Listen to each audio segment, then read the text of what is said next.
politik petinggi Nazi Jerman Adolf Hitler.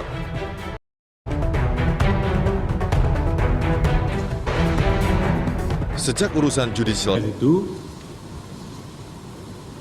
yang dikehendaki oleh negara harus diikuti oleh semua organisasi sipil.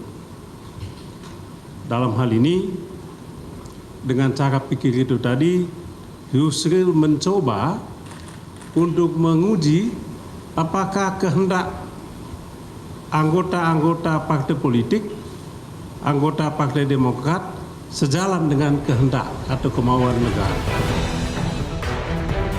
Sebagai kuasa hukum Demokrat dengan serangan-serangan kubu AHY, Yusril yakin upaya hukum yang ia lakukan tidak salah.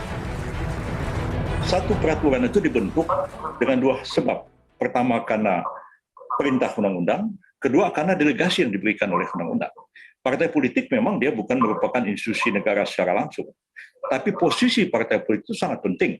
Tidak ada kecuali partai. Tidak ada pihak yang bisa mencalonkan presiden wakil presiden kecuali partai. Nah, pembentukan anggaran dasar partai itu diperintahkan oleh undang-undang parpol dan juga diberikan delegasi oleh undang-undang parpol. Ini harus Anda atur dalam anggaran dasar. Yusril Iza Mahendra dan Hamdan Zulfa sebetulnya dikenal sangat dekat. Mereka bahkan pernah berada di satu payung partai yang sama, yakni Partai Bulan Bintang. Hamdan bahkan juga pernah menjadi staf Yusril kala menjabat sebagai Menteri Sekretaris Negara era Presiden Susilo Bambang Yudhoyono.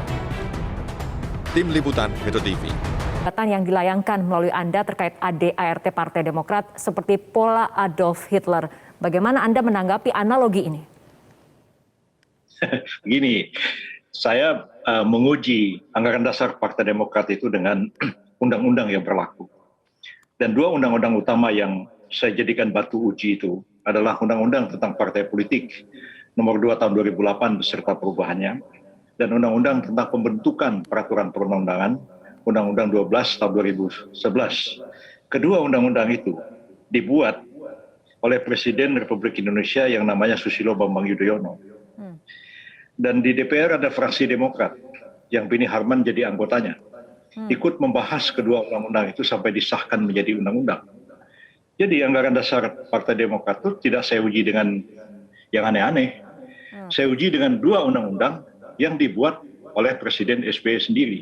Baik, Prof. Jadi kalau saya dikatakan menguji, Prof, bagaimana dengan penilaian Demokrat terkait gugatan ADART Partai Demokrat merupakan upaya untuk mencoba menguji aturan internal dengan kehendak negara? Ya, itu dia. Yang kehendak negara yang saya jadikan batu uji itu apa? Ya dua undang-undang yang dibikin sama Pak SBY dan DPR itu.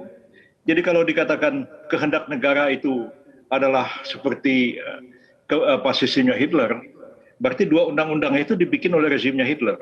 Dan rezim Hitler itu tidak lain adalah SBY sendiri dan DPR zaman itu, termasuk Beni Harman yang jadi anggota fraksi Partai Demokrat.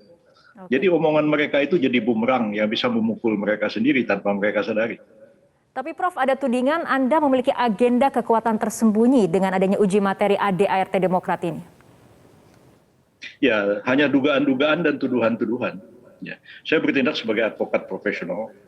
Dan karena itu saya menguji ini berdasarkan undang-undang advokat, berdasarkan profesi advokat, dan saya tidak merasa khawatir dengan hal itu. Bahkan sore ini ada beberapa wartawan tanya saya, dia bilang, Pak Yusril, ada satu orang pemohon kabarnya mencabut kuasanya. Apa reaksi Anda? Saya bilang, saya advokat profesional, bekerja berdasarkan surat kuasa yang diberikan oleh pemohon prinsipal atau klien. Kalau klien atau prinsipal mencabut kuasanya, itu tugas saya selesai. Ya, oleh karena saya yang sekarang ini bahwa ada pemohonnya 4 orang, ya kalau 3 orang tidak mencabut kuasanya, ya 3 orang itulah yang akan meneruskan permohonan ini. Jadi saya nggak ada berpikir secara politik seperti yang mereka bayangkan. Justru mereka yang terlalu politiking. Ya nyerang saya pribadi, nyerang sana, hantam sini. Itu yang cara-cara propagandanya Nazi. Baik, Kalau Prof, Nazi saya nggak usah diajarin ya. Saya mengajar mata kuliah propaganda politik dan perang syaraf. Saya sangat paham tentang ideologi Nazi itu. Mungkin Beni Harman cuma asal ngomong aja, baca buku Nazi aja jangan belum pernah.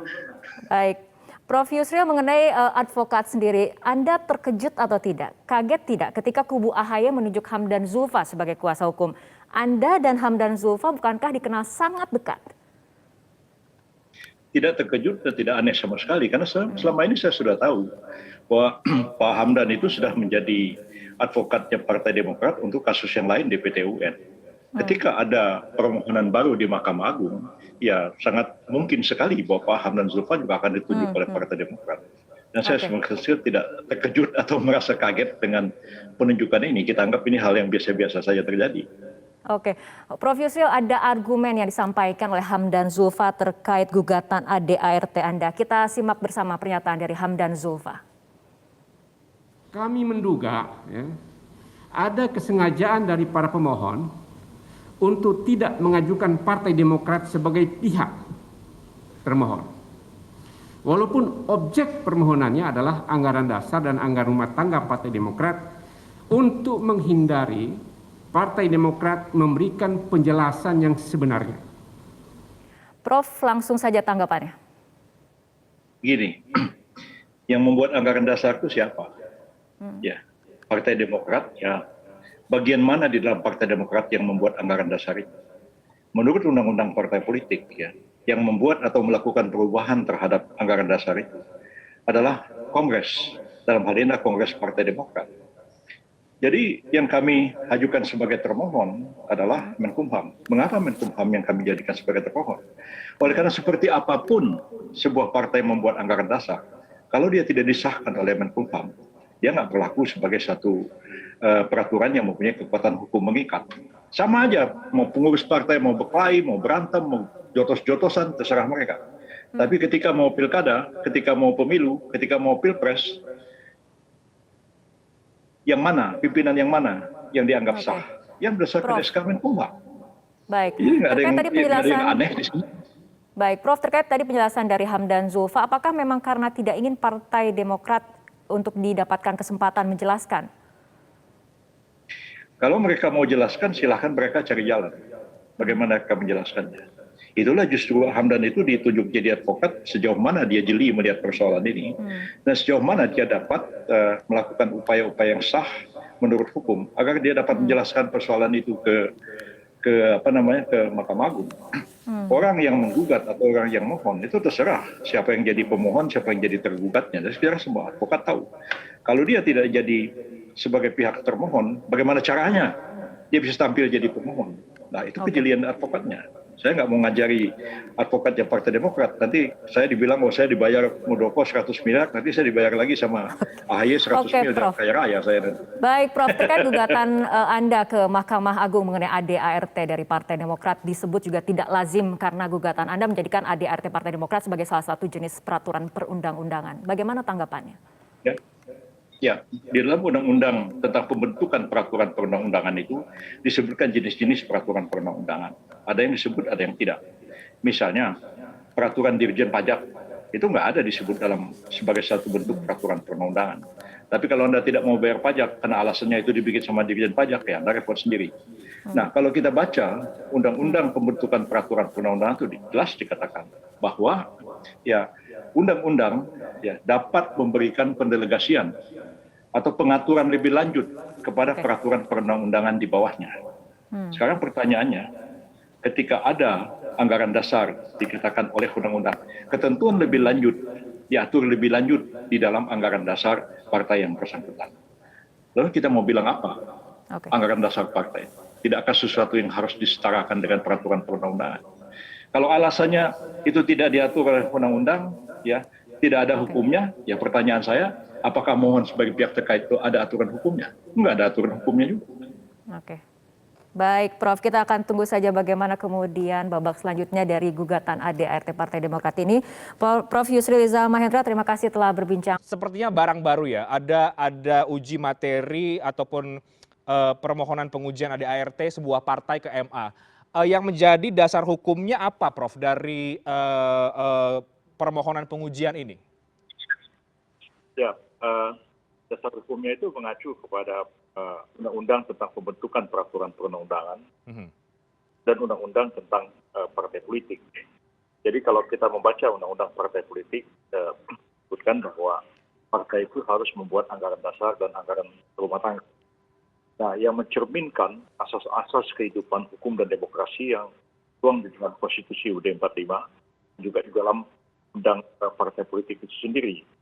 Nah, jadi dilihat dari sudut proses pembentukan anggaran dasar dan anggaran rumah tangga partai itu, dia dibentuk itu berdasarkan perintah undang-undang.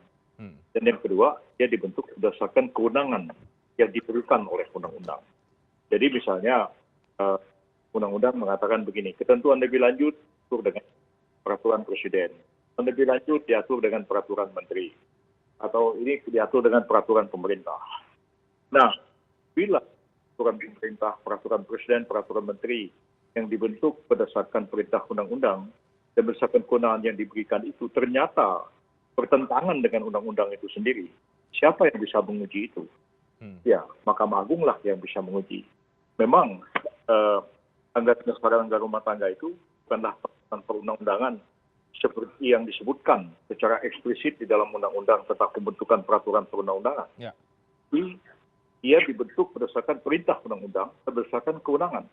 Ya. Ada misalnya pejabat yang tidak diperintah, tidak disuruh, tapi dia bikin peraturan. Dirjen pajak misalnya, bikin peraturan. Dirjen imigrasi bikin peraturan. Dan kita nggak bisa mengelak aturan dirjen pajak itu. Panjang kita berurusan dengan pajak, sepanjang kita berurusan dengan imigrasi, ya kita terpaksa ikut aturan-aturan itu. Jadi begitu juga kalau partai itu disuruh membuat anggaran dasarnya itu demokratis, partai itu menghormati hukum, dan lain-lain sebagainya. Tapi terus anggaran dasarnya dibikin suka-suka, mau-maunya sendiri. Pelaksanaan beraksi ini. Siapa yang bisa menguji? Saya mengatakan Mahkamah Agung bisa menguji anggaran dasar, anggaran partai, karena dia bentuk berdasarkan perintah undang-undang, dan dia diberikan kewenangan membentuk ADART itu. Oke, Prof, tapi kan yang tadi juga Anda sampaikan, ini juga banyak disampaikan oleh para kader Partai Demokrat ya, bahwa ADART sebuah partai yang disahkan lewat SK Kemenkumham, ini bukan menjadi bagian dari perundang-undangan. Ini apakah soal tafsir saja atau bagaimana akhirnya? Ya, kalau mereka bilang begitu ya silahkan mereka sampaikan ke Mahkamah Agung. Dan mereka bantah pendapat saya itu. Dan kita lihat nanti pendapat siapa yang lebih kuat, pendapat saya atau pendapat mereka.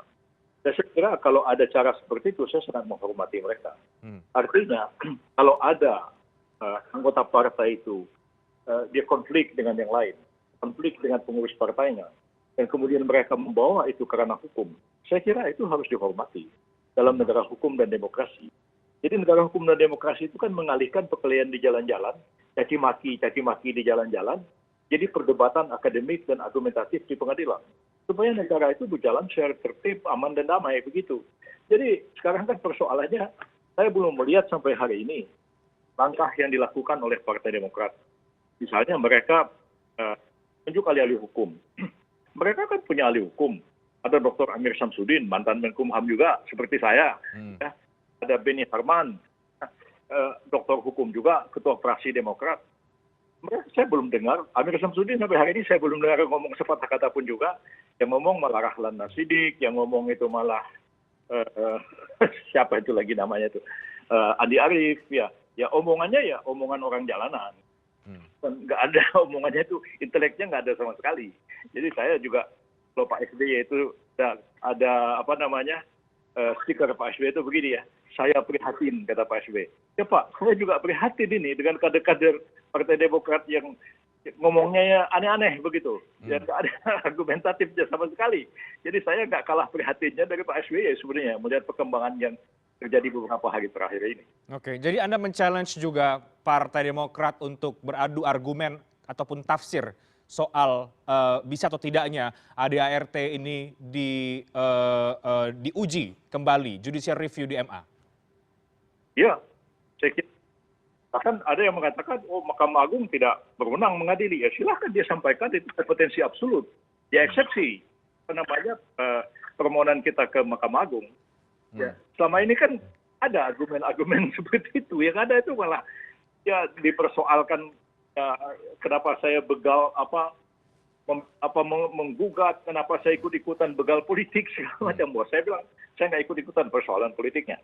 Dulu saya juga pernah menangani kasus internal Golkar ya, antara Pak Abu Rizal Bakri dengan Pak Agung Laksono, antara Pak Surya Dharma Ali dengan Pak antara Ian Farid dengan ya Bahkan saya sendiri sebagai ketua umum PBB itu pernah digugat sama almarhum Hartono Marjono, Kadir Jarani, dan lain-lain.